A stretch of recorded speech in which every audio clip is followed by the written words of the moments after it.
Have you ever had a moment that completely changed the trajectory of your life? A single decision that seemed terrifying in the moment but led to something unexpected? If you're enjoying this story of workplace tension, family struggles, and unexpected connections, please hit that like button and subscribe to our channel for more emotional human stories that reflect the complicated reality we all live in. The bass from the jukebox pounded through the dimly lit bar as Marcus Reeves nursed his whiskey, the ice long melted. It was the first night in months he'd allowed himself this small escape. His sister had insisted on watching Emma for the evening, practically pushing him out the door of his modest apartment. "You need a break," she'd said, and God, she was right. Being a single dad to a 9-year-old while trying to keep his job at Westfield Marketing was slowly crushing him. The promotion he desperately needed seemed further away each day, as emergency school pickups and childhood fevers repeatedly pulled him from important meetings. He glanced at his phone, no messages from his sister, which meant Emma was fine. He should relax, but relaxation had become a foreign concept since Diane's death 3 years ago. The cancer had been swift and merciless, leaving him alone with their daughter and a mountain of medical debt that still haunted his credit score. When the bar door swung open, letting in a gust of autumn air, Marcus didn't immediately look up. It wasn't until he heard the familiar click of heels against hardwood that his stomach dropped. Victoria Harlow, his boss of 2 years and the woman who held his financial security in her perfectly manicured hands, was making her way toward the bar. Her normally pristine appearance was slightly disheveled, her blazer was unbuttoned, and her hair had fallen from its usual tight bun. Marcus hunched lower, hoping the dim lighting would hide him. Victoria had made it clear that she expected nothing less than complete dedication to Westfield. His frequent family emergencies had put him on thin ice, and the last thing he needed was for her to see him drinking alone on a weeknight. But luck had never been Marcus's strong suit. Victoria's gaze swept the bar and locked onto him.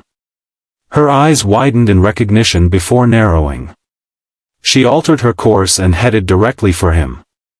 "Reeves," she said, sliding onto the stool beside him. "Fancy seeing you here." "Miss Harlow," Marcus replied, straightening his posture. "Victoria, please. We're not in the office." She signaled the bartender. "Scotch." "Neat." When the drink arrived, she downed half of it in one swallow. Marcus had never seen his boss like this. At work, Victoria was the epitome of control, analytical, precise, and always composed. The woman beside him now seemed almost human. "Bad day?" he ventured cautiously. Victoria laughed, but there was no humor in it. "Bad year." She finished her drink and ordered another. "You know, Reeves, you're the only person at Westfield who doesn't kiss my ass every chance they get." Marcus shifted uncomfortably.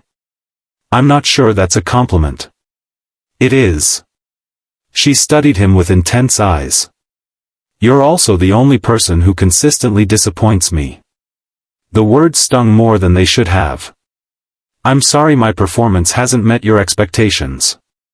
"Your performance is excellent. When you're there." Victoria's words were becoming slightly slurred. "But you're not reliable, are you? Always running off to handle some family crisis." Marcus felt heat rise to his face. "My daughter." "Yes, your daughter," Victoria interrupted. "The famous Emma. The excuse for every deadline missed and meeting skipped." Marcus gripped his glass tighter. "She's not an excuse. She's my responsibility." Victoria leaned closer, her expensive perfume mingling with the scent of alcohol. "And Westfield is mine. Do you know what the board said to me today? That our department's productivity has dropped 15% this quarter. Guess whose projects are consistently behind schedule?" Marcus remained silent, shame and anger battling within him. As the night progressed, Victoria ordered more drinks, her words becoming increasingly unfiltered. She spoke about the pressure from the board, about competitors circling like vultures. After her fourth scotch, Marcus gently suggested it might be time to call it a night. You're right, Victoria said, attempting to stand and stumbling slightly. I should go home. Let me call you a cab, Marcus offered, reaching for his phone. Victoria's hand covered his, stopping him. Her eyes, usually sharp with criticism, were clouded but somehow more intense than he'd ever seen them. She leaned in, her voice dropping to a whisper that sent chills down his spine. Take me home, Reeves, she said, her breath warm against his ear, or you're fired. The bar seemed to fall silent around them, though the music continued to play. Marcus stared at his boss, trying to process what he'd just heard. Miss Harlow, Victoria, I don't think. It wasn't a suggestion, she said, pulling away slightly. I've had too much to drink, and my driver has the night off. I don't trust cab drivers, and I certainly don't trust those rideshare apps. She picked up her designer purse. So you're taking me home. Unless you'd prefer to update your resume tomorrow. The drive to Victoria's upscale neighborhood was tense. She sat in the passenger seat of his modest sedan, occasionally giving directions but mostly staring out the window. Marcus's mind raced with questions and concerns. Was this sexual harassment? Was she just drunk and being practical? What would happen tomorrow when she sobered up? Victoria's home was exactly what Marcus had expected, a modern minimalist mansion perched on a hillside overlooking the city.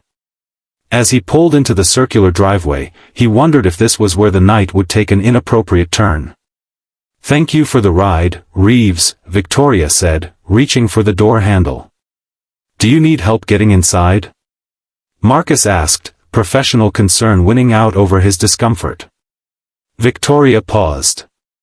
Actually, yes. I can't seem to find my keys. After helping Victoria locate her house key in her labyrinth of a purse, Marcus walked her to the door. Once inside, she immediately kicked off her heels and headed toward what appeared to be a kitchen. Water, she announced. We both need water. Awkwardly, Marcus followed. The house was immaculate and impersonal, like a furniture showroom rather than a home. No photos adorned the walls, no personal touches revealed anything about the woman who lived here. Victoria handed him a glass of water, then leaned against the kitchen island. You can go now. Are you sure you'll be all right? Something flickered across Victoria's face, surprise, perhaps, that he would be concerned about her well-being. I'm fine. I've been taking care of myself for a very long time. She took a sip of water. I'll see you at tomorrow's presentation. 9 o'clock sharp.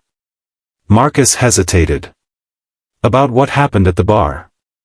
Nothing happened at the bar, Victoria cut him off, her voice regaining its professional edge despite her intoxication. You gave your boss a ride home. That's all.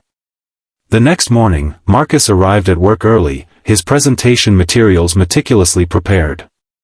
He'd gotten little sleep, replaying the previous night's events and wondering if he'd still have a job by the end of the day. Victoria arrived at precisely 8:55, looking completely composed in a tailored navy suit, not a hair out of place.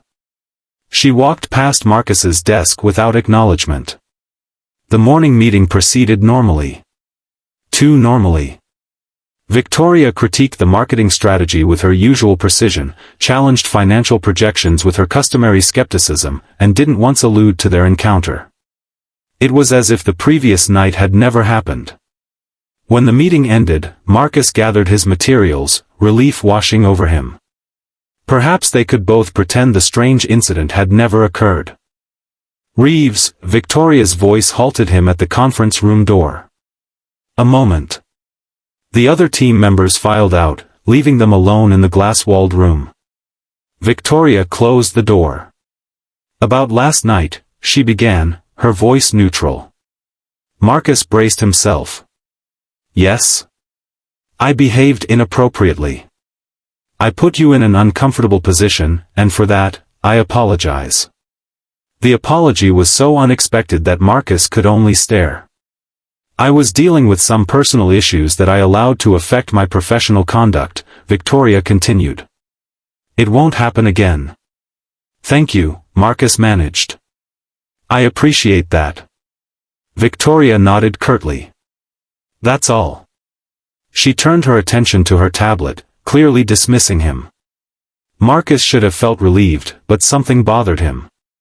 The glimpse of humanity he'd seen in Victoria the previous night had vanished completely, replaced by the Ice Queen persona everyone at Westfield feared.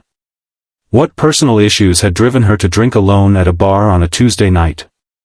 It wasn't his business, he reminded himself as he returned to his desk. His only concern should be keeping his job and providing for Emma. That evening, when Marcus picked up Emma from his sister's house, he found himself distracted. "Dad, you're not listening," Emma complained as she recounted her day's adventures.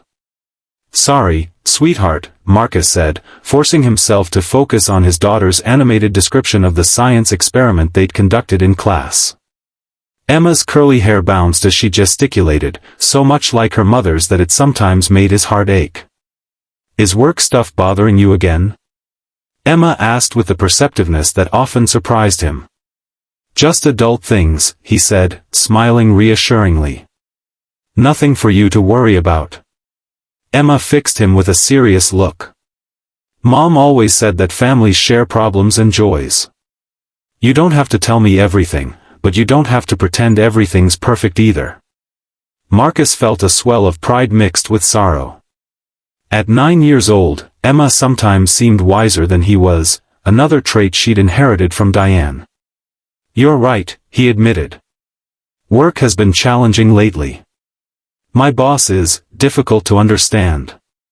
"Is she mean?" Emma asked. The question gave Marcus pause. "Not mean, exactly. Just complicated." Emma nodded sagely. "Like Ms. Winters at school. She seems super strict, but she cried when Tommy brought her flowers after her dog died." The innocent observation stayed with Marcus through the evening routine of dinner, homework, and bedtime stories. As he tucked Emma in, he wondered what might make Victoria Harlow cry. What lay beneath her impenetrable professional facade? Days passed, and the incident at the bar faded into the background as work demands intensified. Westfield was launching a new campaign for their biggest client, and everyone was working overtime to ensure its success. Marcus juggled his parental responsibilities with mounting work pressure, once again finding himself on thin ice when Emma's school called about a sudden fever, forcing him to leave during a crucial meeting. When he returned to the office the following day, he found a memo in his inbox requesting his presence in Victoria's office. "This is it," he thought. "She's finally had enough of my unreliability." Victoria's office was a corner suite with floor-to-ceiling windows overlooking the city. She sat behind a glass desk, reviewing documents on her computer. "Sit down, Reeves," she said without looking up. Marcus took one of the minimalist chairs facing her desk, preparing his defense. "I understand you had to leave suddenly yesterday," Victoria began, finally meeting his gaze.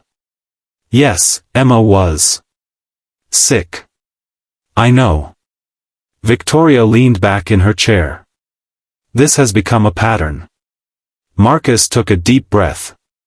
"Ms. Harlow, I understand my absences have been problematic.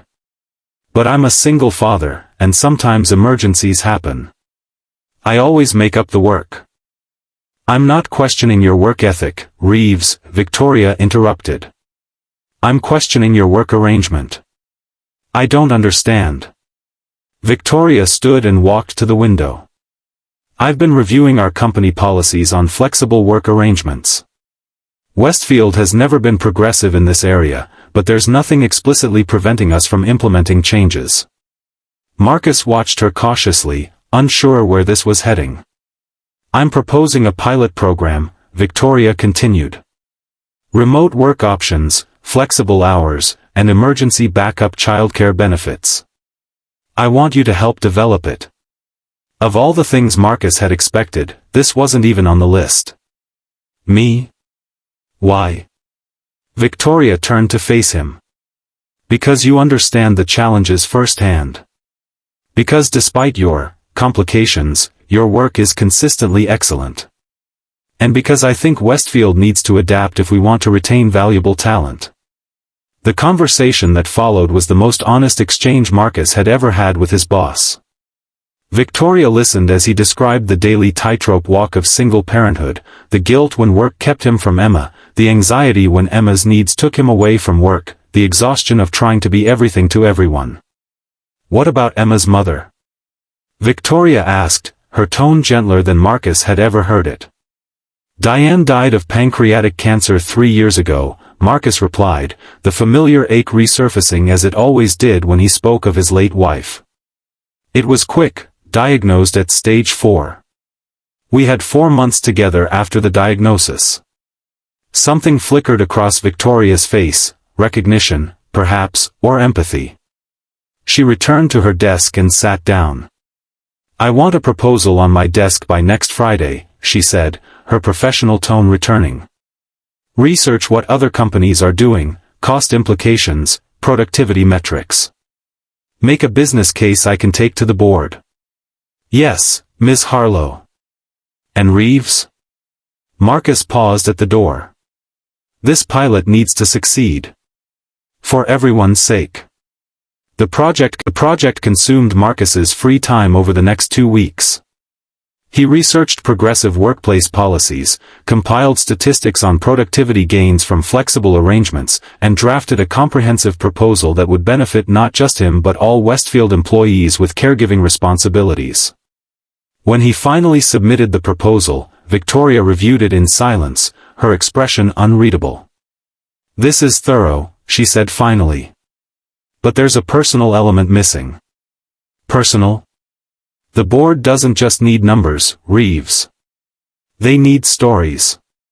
Real examples of how these policies would make a difference." Victoria hesitated, then added, "I'd like to meet Emma." The request caught Marcus off guard. "Meet Emma? Why?" "To understand better what you're dealing with. To see firsthand the reality behind the statistics." She must have sensed his reluctance because she added, "It doesn't have to be at your home.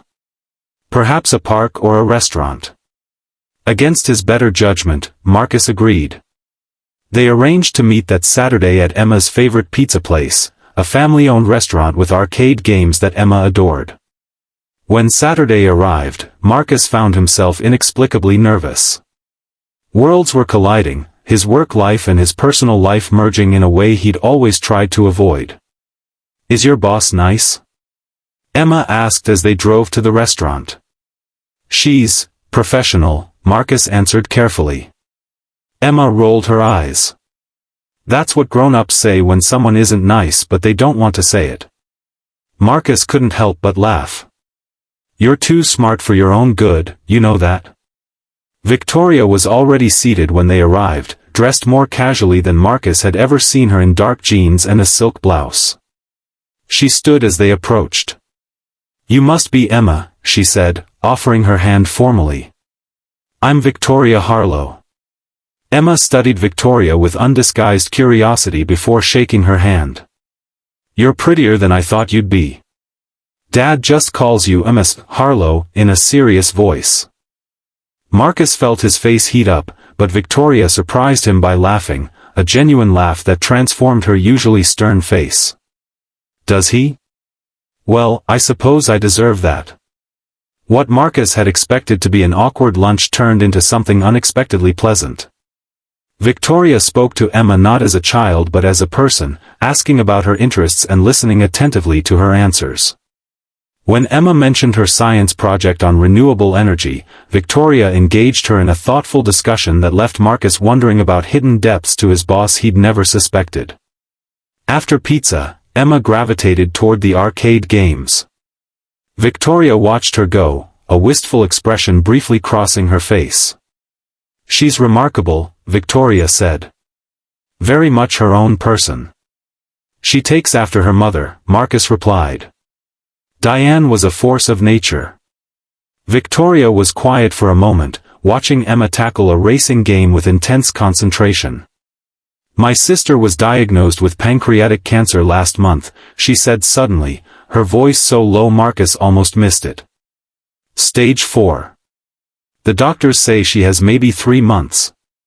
The revelation stunned Marcus. I'm so sorry.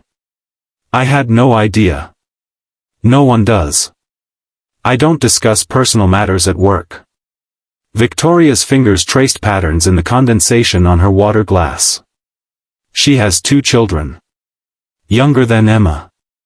I'm their guardian if, when. Understanding dawned. That night at the bar. Victoria nodded. I just come from the hospital. Another round of bad news. I shouldn't have been drinking, and I certainly shouldn't have put you in that position. Is there anything I can do? Marcus asked, genuinely concerned. Victoria's professional mask slipped back into place. You can help me get this proposal approved. It's not just about you anymore, Reeves.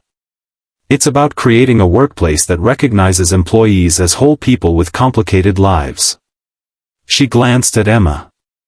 With people who depend on them. The following week, Victoria presented their proposal to the board. Marcus waited anxiously for the outcome, knowing his future at Westfield hung in the balance. When Victoria called him into her office late Friday afternoon, her expression gave nothing away. The board has concerns, she began, and Marcus felt his hopes sink. About costs, about precedent, about measuring productivity. I see, Marcus said, disappointment washing over him. But, Victoria continued, they've agreed to a 6-month trial. Limited in scope, carefully monitored. She slid a document across the desk. Starting with the marketing department. Marcus scanned the document, a formal approval for flexible work arrangements, remote options, and emergency childcare benefits, initially for his department with potential for company-wide implementation based on results. This is, thank you, Marcus said, genuinely moved. I know this wasn't easy to push through. It wasn't, Victoria agreed. And it comes with conditions. You'll be the program coordinator, responsible for tracking metrics and reporting outcomes. It's additional responsibility without additional compensation, at least initially. I understand, Marcus said. I won't let you down. Victoria studied him for a moment. I know you won't. That's why I fought for this.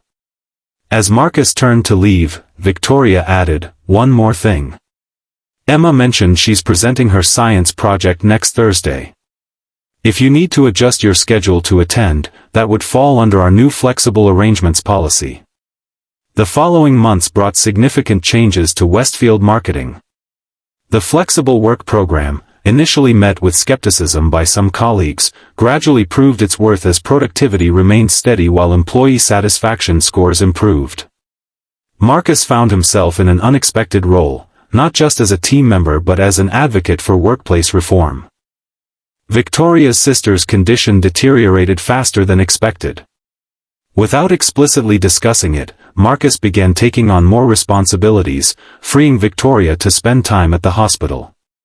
Their professional relationship evolved into something neither could have anticipated, a partnership based on mutual respect and understanding of each other's personal challenges. When Victoria's sister passed away just before Christmas, leaving her 2 young children in Victoria's care, the reality of her new responsibilities hit hard. Marcus found her in her office late one evening, staring blankly at her computer screen. You should go home, he said gently. The campaign launch can wait until tomorrow. Victoria looked up, her usual composure cracking slightly. I don't know how to do this, Reeves. I don't know how to be what they need. Marcus recognized the fear in her eyes, the same paralyzing terror he'd felt after Diane died, when the full weight of solo parenting had descended on him. No one does at first, he said, taking the chair across from her. You just figure it out day by day. I'm not like you, Victoria said. I'm not warm. I don't know how to make a child feel safe, feel loved. Do you love them? Marcus asked simply. Of course I do. They're my sister's children. Then you'll figure out how to show it. In your own way. Victoria was silent for a long moment. I've been their aunt who visits occasionally, brings expensive gifts, then leaves. Now I'm supposed to be there, everything. Marcus understood the fear behind her words. You don't have to be everything. You just have to be there. Consistently. The rest you learn as you go. Over the holiday break, something unexpected happened. Emma, hearing about Victoria's situation, insisted on inviting her and her niece and nephew, Lily, 7, and Noah, 5, to their annual Christmas cookie baking day. They must be really sad about their mom, Emma had reasoned. When Mom died, baking cookies with Aunt Sarah made me feel better for a little while. The afternoon had been chaotic, with flour everywhere and more sprinkles on the floor than on the cookies. Victoria had appeared completely out of her element at first, watching with bewilderment as Marcus navigated the children's enthusiasm with patient good humor. But by the end of the day, something had shifted.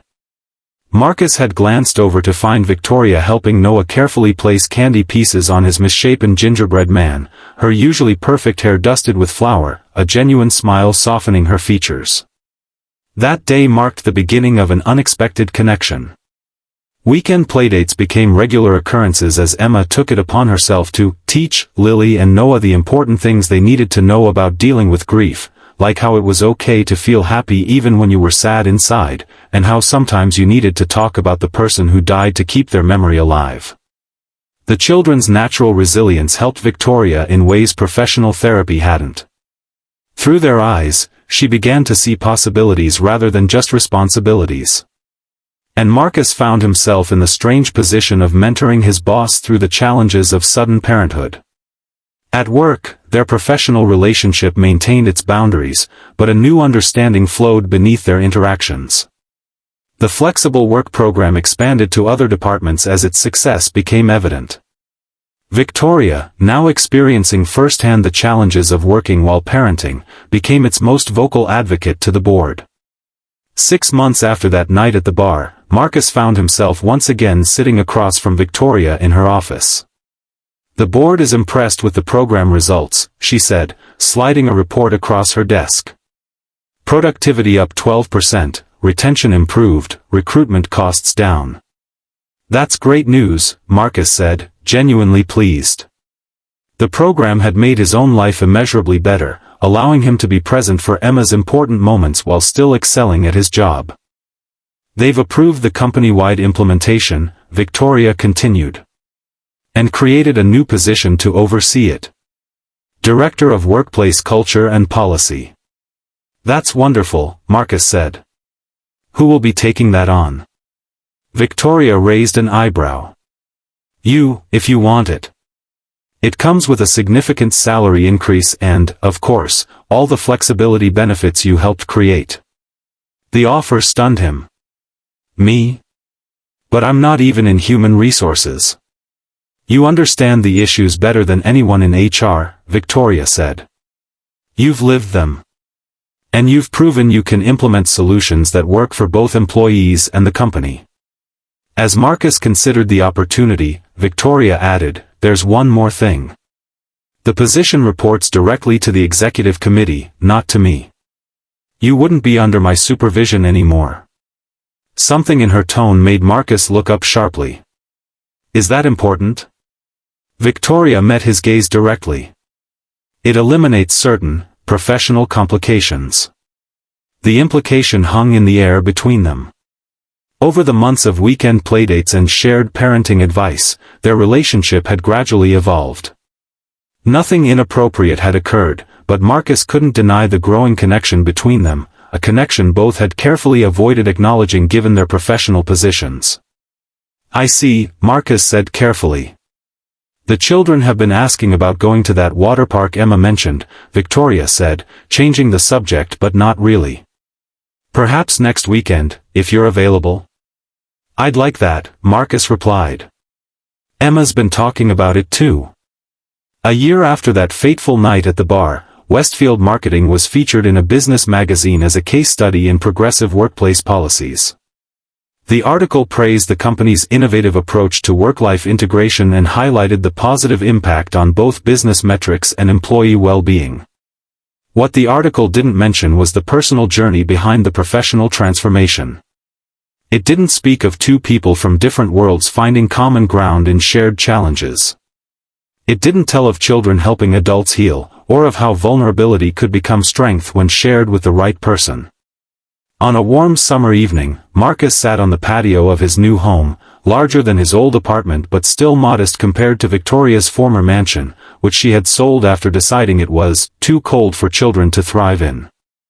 Emma, Lily, and Noah were engaged in an elaborate game involving the sprinkler and what appeared to be an obstacle course of pool noodles. Victoria emerged from the house carrying 2 glasses of iced tea. As she handed one to Marcus, her wedding ring caught the evening light, a simple band that matched his own. Noah finally agreed to try swimming lessons, she said, sitting beside him. Apparently Emma convinced him the water wings were for babies. Marcus laughed. She can be persuasive when she wants to be. Wonder where she gets that from, Victoria mused, resting her hand on his. Certainly not from her father, who needed his boss to practically threaten his job before he'd give her a ride home. In my defense, it was a very confusing situation, Marcus protested with a smile. And you were quite intimidating. Was I? Victoria's expression grew more serious.